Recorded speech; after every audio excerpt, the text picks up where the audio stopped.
have her bent towards the circle when she gets over that way. Be ready for, you're not bending her far enough.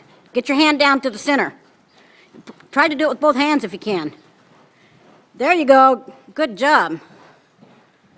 Oh, now you got it looking good. You go, girl. Looking perfect. You got to be proud of yourself.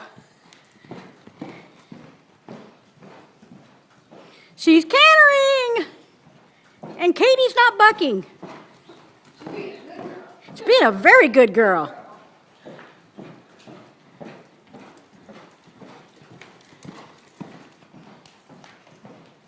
Okay, I'm going to stop videotaping.